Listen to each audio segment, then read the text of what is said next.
오늘부터 예수 그리스도의 오심, 그러니까 성탄을 준비하는 대림절이 시작이 됐습니다. 인류의 구원을 위해서 이 땅에 오신 예수님, 인류의 구원을 완성하시고 이 땅에 하나님의 나라를 시작하시기 위해서 오신 예수님, 그 예수님을 맞이하는 그 시간, 그 기간을 우리가 보내고 있는 겁니다. 인류의 구원을 위해서 오신다 그러면 왠지 좀 멀리 계신 예수님 같아서 조금 바꿔서 말씀을 드린다면, 나의 구원을 위해서, 내 남편의 구원을 위해서, 내 아내의 구원을 위해서, 내 아들의 구원을 위해서, 딸의 구원을 위해서 이 땅에 오신 그 예수님, 그 예수님을 영접할 수 있는 그런 기간이 되게 하옵소서. 그렇게 기도하는 그런 절기가 이번 대림절 절기가 되는 겁니다. 말씀드린 대로 이렇게 대림절 기간을 기도하시면서 보내실 때 여러분들의 가정에 하나님의 놀라운 구원의 은혜가 임할 줄로 믿습니다.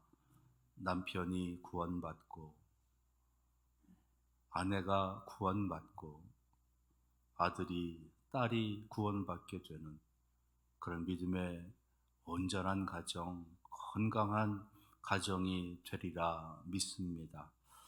그렇게 기도하시는 여러분들 되시기를, 그렇게 이 대림절 기간을 보내시는 여러분들 되시기를 축원합니다.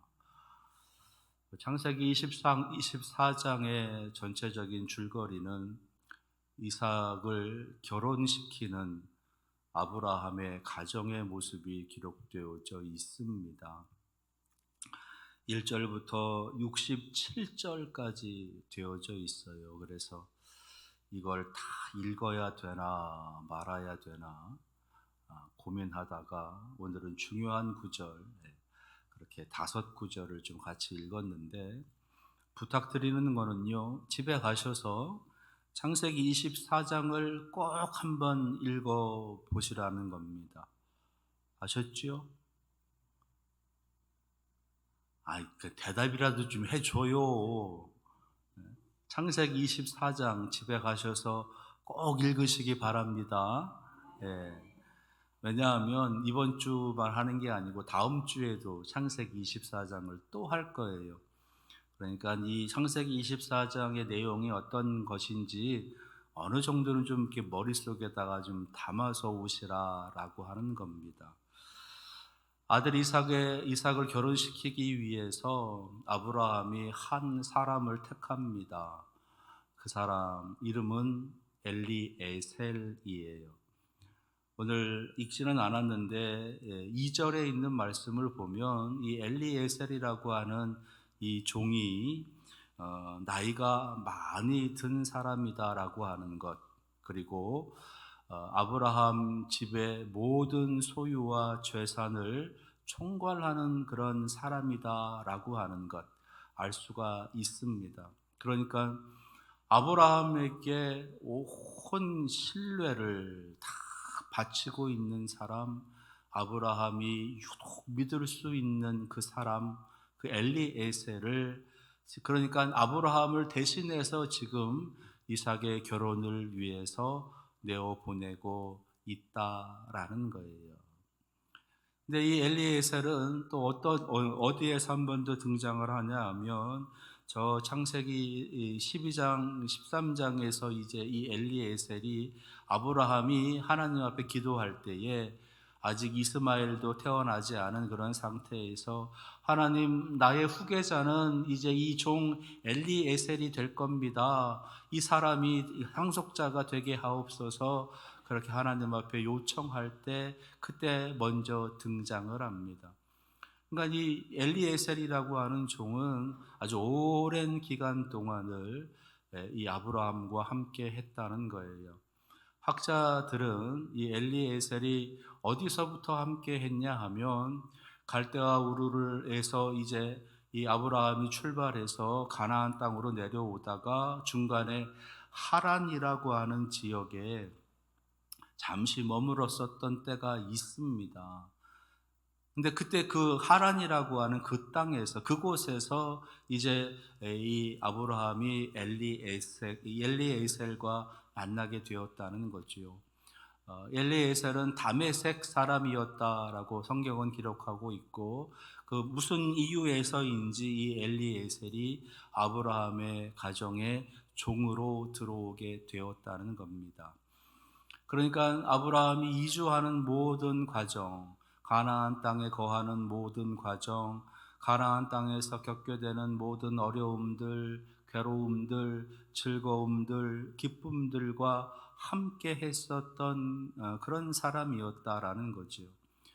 조카 롯과의 갈등, 조카 롯과의 분가의 때도 함께 있었고, 하갈과 이스마엘이라고 하는 그 모습을 통해서 아브라함의 가정에 또 다른 아픔이 있었을 때도 함께 했었고, 조카 롯이 이제 다른 나라의 왕들에게 포로로 끌려갔을 때 아브라함이 쫓아가서 그 조카 롯을 구해 오게 될 때도 함께 했었던 사람, 그리고 하나님의 은혜 가운데 아브라함의 가정에 이삭이라고 하는 그 아들이 태어날 때에도 함께 했었던 종이 바로 이 엘리에셀이다라는 겁니다. 그러니까 모든 이 아브라함과의 삶 속에서 아브라함의 어떻게 보면 하나님께 부름받은 이후에 그의 인생과 늘 동행했었던 사람이 아브라함, 이 엘리에셀이었다라는 거지요. 많은 부분 아브라함에게 영향을 주고 받았던 그런 인물이다라는 겁니다. 아브라함이 믿는 하나님이 어떤 하나님인지도 알고 있었고, 그 하나님에 대해서 아브라함으로부터 많은 이야기도 들었을 그런 엘리에셀이었다는 거예요. 그런데 오늘 창세기 24장의 말씀 속에서 그런 엘리에셀을 이제 아브라함이 이삭의 결혼을 위한 꼭 필요한 인물로 이 엘리에셀을 사용해 가고 있고, 그러면서 이 엘리에셀이 이삭의 결혼을 이제 완성해 가고 있는 모습을 보여주고 있는 겁니다. 근데 하나님께서 이 말씀을 어떻게 보면 그냥 하나의 구절로 또는 몇 절의 어떤 구절로 정리해 볼 수 있는 이 말씀을 아주 길게 이렇게 펼쳐 놓고 우리에게 보여주고 계시는 데는 분명한 이유가 있겠다라는 거지요. 특별히 엘리에셀이라고 하는 사람, 이 사람에 대해서 이렇게 장구하게 이야기할 필요가 있을까 싶을 정도로 이 엘리에셀의 역할이 아주 중요하게 드러나고 있는데, 그 이유가 무엇인가?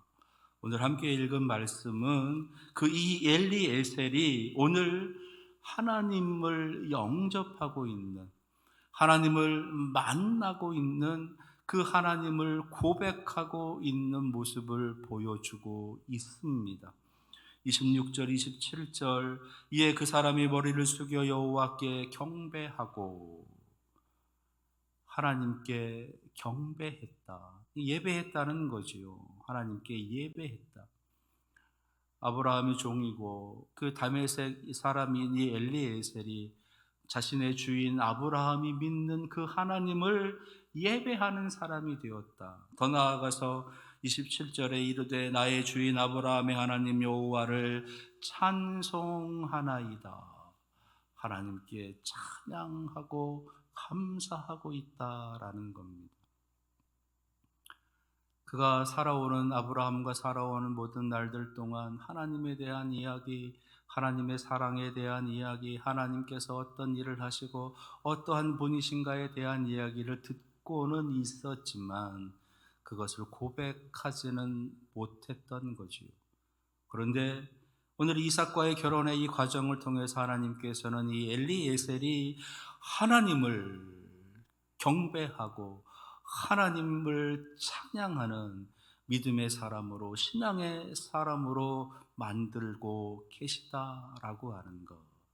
그러니까 이삭의 결혼이라고 하는 그 일련의 사건을 통해서 하나님께서는 아브라함의 가정의 대를 계속 이어가게 하실 뿐만 아니라 엘리에셀이라고 하는 그 이방인 사람, 그의 영혼까지도 구원해 주고 계시는 모습을 우리에게 보여주고 계시다는 겁니다. 예수 그리스도가 이 땅에 오셔서 나를 구원해 주셨습니다. 근데 나만 구원해 주신 것으로 끝나느냐? 그렇지 않은 거지요. 그 사건 속에는 또 다른 영혼을 구원하시기 위한 계획, 또 다른 영혼을 하나님 품으로 인도하시기 위한 계획, 또 다른 영혼이 하나님을 찬양하고 하나님의 은혜 아래 거하며 살아갈 수 있게 하시려는 위대한 놀라운 일이 함께 포함되어져 있다는 겁니다. 그 위대한 일이, 위대한 구원의 역사가 여러분들의 가정에 임하시기를 축원합니다. 이런 놀라운 위대한 구원의 역사가 여러분들에게, 남편에, 여러분들의 아내들에게, 아니 여러분들의 아내에게, 여러분들의 자녀들에게 임하기를 축원합니다. 엘리에셀을 구원하신 하나님, 우리 남편을 구원하옵소서. 우리 아내를 구원하옵소서. 아들과 딸을 구원하여 주시옵소서. 그렇게 그 은혜를 깨닫고 그 은혜에 감사하면서 하나님 앞에 기도하시는 여러분들 되시기를 바랍니다. 자, 그러면 오늘 이 엘리에셀이 만나고 있는 그 하나님, 그가 하나님을 경배하고 찬양하고 있는 그 하나님은 그런 어떤 하나님이냐라고 하는 거지요. 이삭의 결혼을 이제 자신이 다 책임을 지고 아브라함과 함께 있었던 그 가나안 땅에서 이제 하란이라고 하는 곳으로 떠나갑니다. 지금 아브라함이 거하고 있는 곳에서 하란까지는 약 한 800km 정도 떨어져 있는 거리예요. 800km면 서울에서 부산을 거의 왕복하는 그런 거리가 돼요. 800km. 지금이야 뭐 비행기를 타든지 아니면 자동차로 가게 되면 뭐 몇 시간 정도면 도착할 수 있는 거리이지만, 이 아브라함 당시에 어디 그랬습니까? 그냥 걸어가는 거지요. 낙타를 타고 가기도 하고 또는 걸어가기도 하고 가다가 유숙하기도 하고 그러면서 가야 되는 거리. 학자들은 못해도 한 20여일을 가야 되는 거리일 것이다. 근데 엘리에셀이 지금 나이가 많이 들었다라고 합니다. 그러면 가는 길이 아무래도 많이 지연되어지겠지요. 한 달여 정도를 가지 않았겠는가. 이삭의 결혼을 위해서 한 달여 동안을 긴 여정을 가야 되는 길입니다. 하란에서부터 나올 때 한번 떠나왔었던 그 길을 다시 되짚어서 가야 되는 그 길이에요.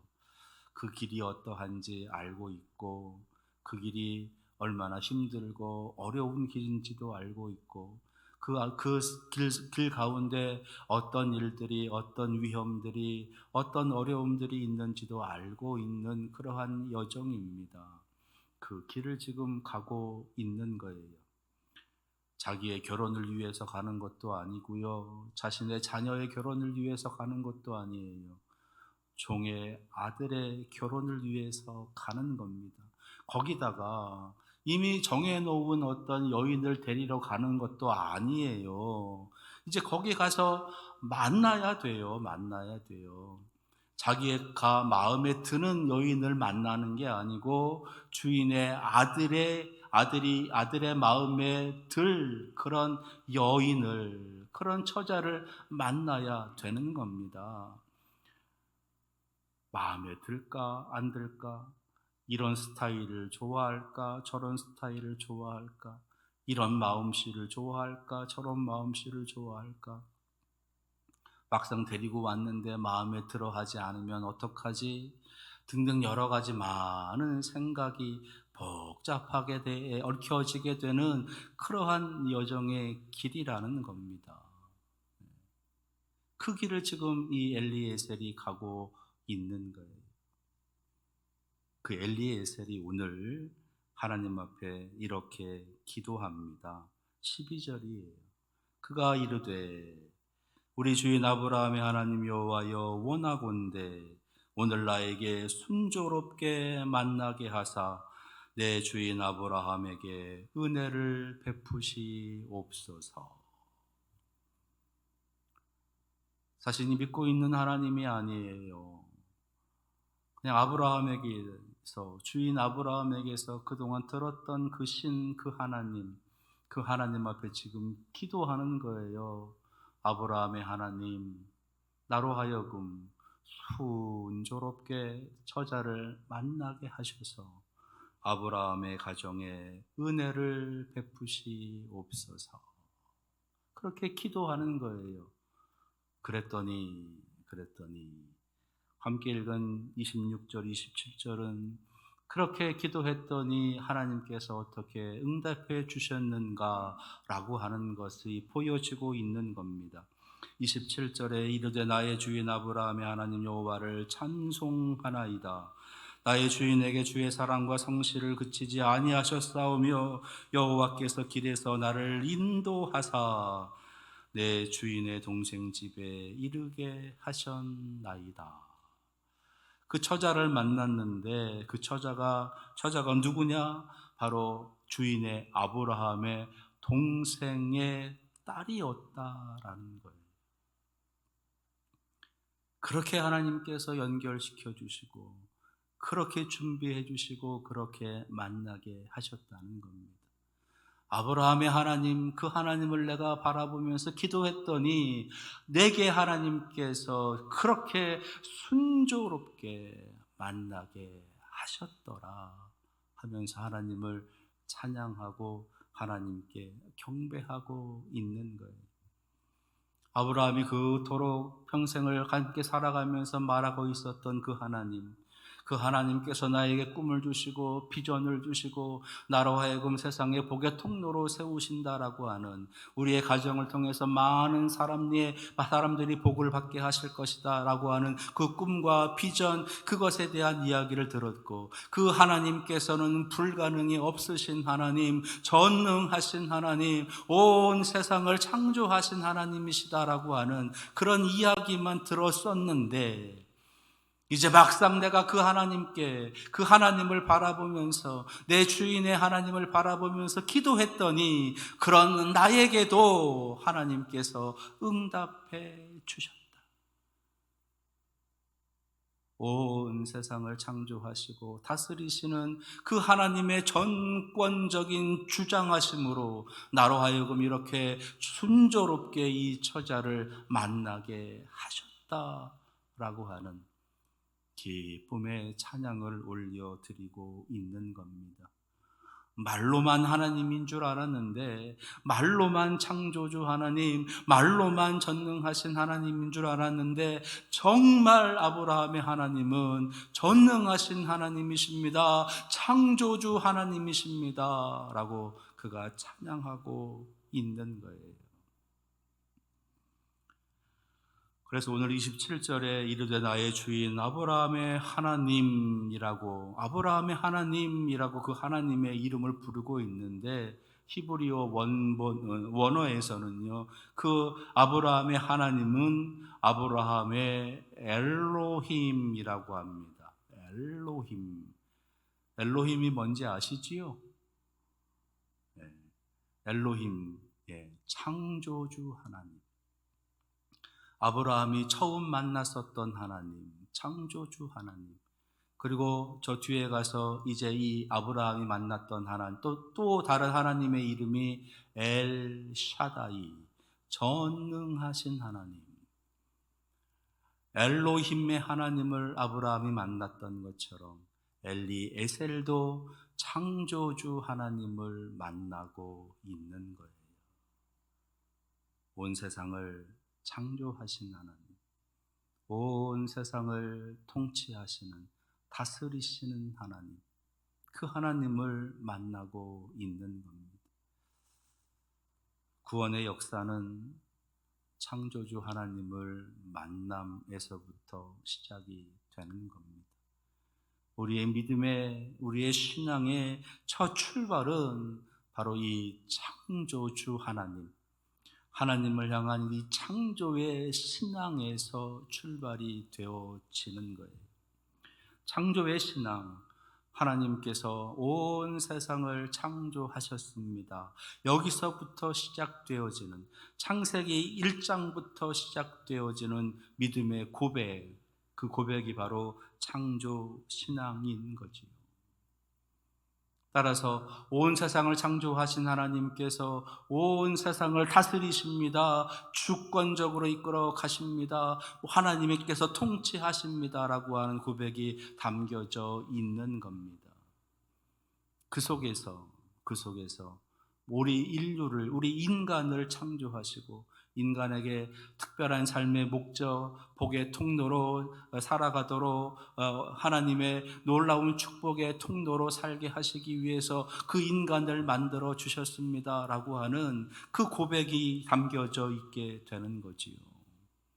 그냥 어찌어찌하다 만들어진 인간이 아니라 어찌어찌하다 태어난 인생이 아니라 하나님의 특별한 목적, 하나님의 특별한 역사하심 가운데 그렇게 태어난 존재들이다라고 하는, 그것이 바로 창조 신앙인 거예요.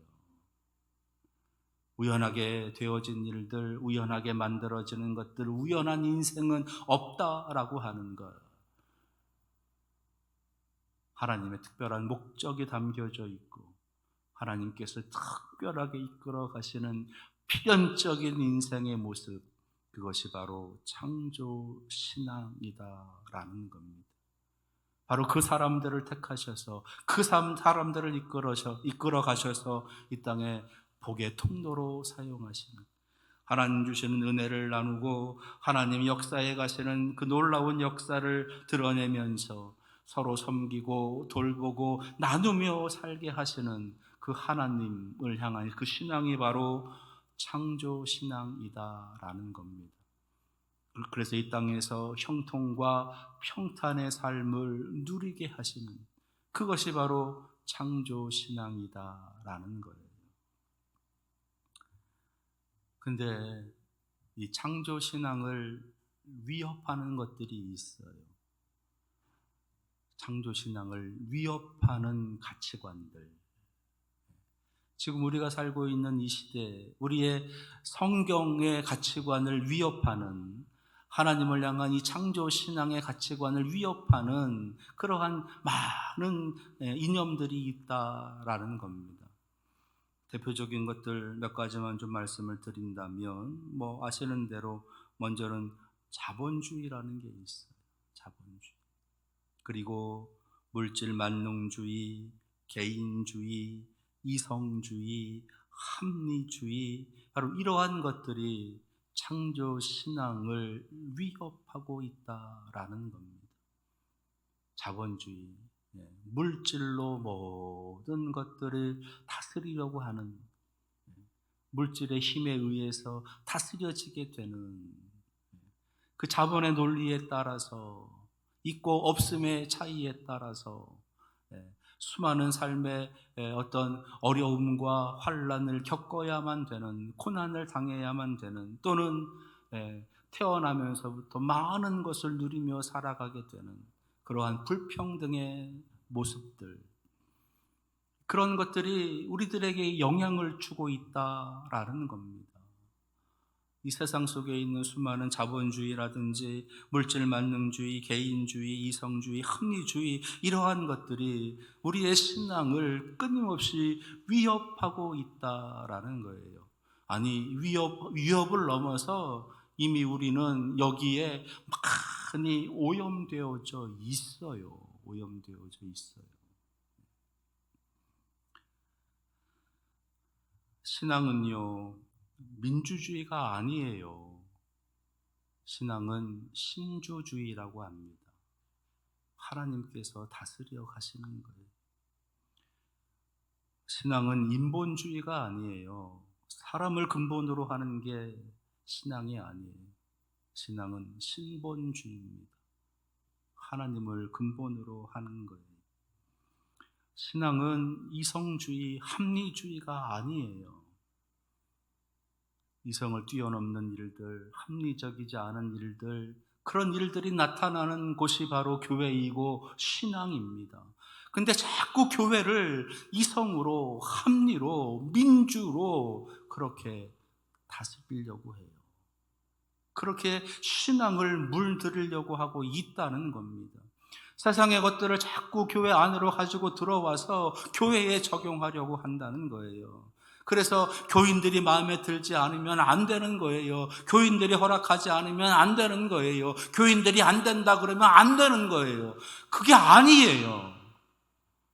교회는 하나님께서 다스리시는 곳이고, 하나님께서 역사하시는 것이고, 하나님께서 행하시는 곳입니다. 따라서 하나님께서 하시는 일에는 성도는 순종해야 되는 거지요. 우리가 아무리 반대한들 하나님께서 하시겠다 하면 그 누가 그것을 막을 수가 있겠습니까? 근데 자꾸 우리는 그걸 막으려고 해요.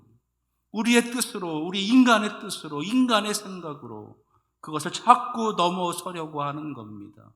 그래서 교회 안에도 민주주의가 들어오고, 교회 안에도 인본주의가 들어오고, 교회 안에도 합리주의가 들어오는 거예요. 그래서 자꾸만 교회를 세속화시키면서 가고 있는 거지요. 세상의 눈으로 교회를 바라보고, 세상의 잣대로 교회를 평가하고, 세상의 가치관으로 교회에 대해서 그렇게 이야기를 하니 교회가 온전해 보일 수가 없는 겁니다. 교회는 처음 시작부터 이성적이지가 않았어요. 교회는 처음 시작부터 놀라운 기적으로 시작되어진 겁니다. 예수 그리스도께서 이 땅에 오시는 그 기적, 예수 그리스도가 우리의 죄를 위해서 십자가에 달려 죽으시는 기적, 그렇게 죽으셨다가 3일 만에 다시 부활하신 그 기적, 그 기적으로 교회가 시작된 거예요. 근데 교회가 합리적이라고요? 교회가 이성적이어야 된다고요? 그렇지 않아요. 그런 교회에 우리는 순종할 줄 알아야 되는 거고요. 그것이 창조 신앙이 되는 겁니다.